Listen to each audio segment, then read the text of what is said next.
I did know that I wanted to speak today, but after proofreading and editing my dad's eulogy, I almost changed my mind.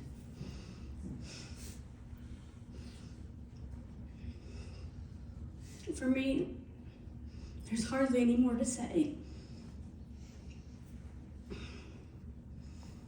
but I'll try.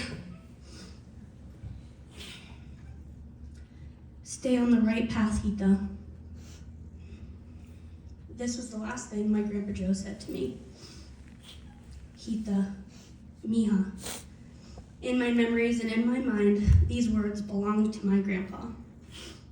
Though I know it not be true, I often thought that he made those very words up for us. His loved ones, children, grandchildren, and our one great-grandchild. I thought this too about Padilla, actually. I know now, also, not true, that it simply is and was derivative of my Grandpa Joe. That our very name and the whole Padilla family tree simply just grew from his roots.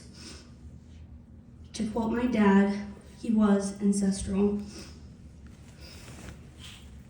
And to the little girl who in that photo peeked out behind my dad and my grandpa, who lived in his home and played his piano, he had so much gravity, and his generosity was so abundant. I used that gift of playing piano to honor my pop at his funeral almost 20 years ago. And though sadly today I can't play piano for my Grandpa Joe, my desire to speak, which makes us Padillas good at debating and great at whining, was not a weekly lesson that my Grandpa Joe had to pay for, but a gift he generously passed on to my dad that I've spent my whole life studying, who passed it on to me. And with my words, I'd like to share a few about a mija so dear that at times it may have been her very name, my mom, Mary Beth. For as long as I can recall, because I call my mom every day, there have been phone calls that have been occasionally interrupted as she says to me, "Hold on, Bex, I'm ordering Grandpa Joe his food." After which she would put the phone down and I'd listen to her pull up to the drive-thru speaker and order something like a peanut butter parfait with no peanuts. Always fiercely loyal to his exact preferences, sparing no detail. She willingly shared her time, her affection, and had a truly special bond with my Grandpa Joe. She might offer to open the blinds of his room a little wider or encourage him to venture down the hallway a little further. She was always like that. She is always like that. Wanting to make sure he was his happiest. Even keeping a note section in her phone of the Joeisms, a collection of phrases from their conversations that were so distinctly Joe Padilla. They feel like a treasure now.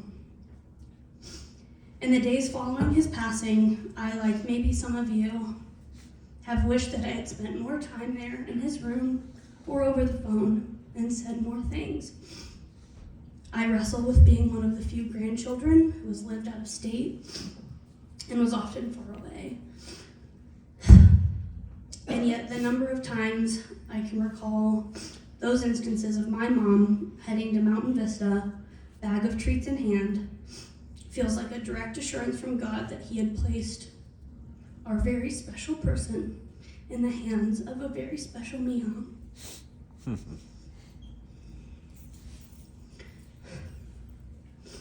Listening to my dad and my uncles talk, I feel so close in spirit to the men of the Padilla family.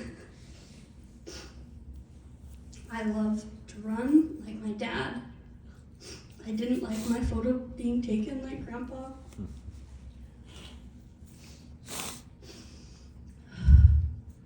And though I know his boys were his legacy, I think some of the women in this room were his heart, like a true mama's boy. To be in the hospital room that last week with my grandpa, surrounded by the moms in our family, my mom, my grandmother Sandy, my grandma Dia, and my little sister Jessie.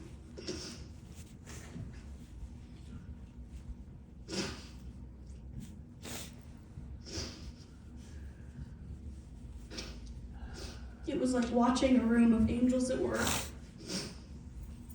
His hair was combed. He was hand-fed ribs and ice cream and given small sips of beer. My sister greeted him every day with a big smile, and just like this morning, a box of donuts. My Jessie person, as he would say. And my grandma Dia could not be moved from his side. I can only imagine the maternal comfort and divine peace that Grandpa Joe must have felt, as though it was from his own mother. Grandpa Joe, thank you for your ambition. Thank you for sharing big lessons in small things. Thank you for buying every butter braid and every roll of wrapping paper it took to win me that limo lunch to Country Buffet for my school fundraiser. Thank you for the endless box of uneaten orange creamsicles in the deep freezer from Schwann's. Thank you for outsmarting us, even in that last week on every page of our crossword. Thank you for my dad, my hero. Thank you for telling me to stay on the path and that it was right. And though at times I felt maybe I did not deserve it, thank you for calling me Becca.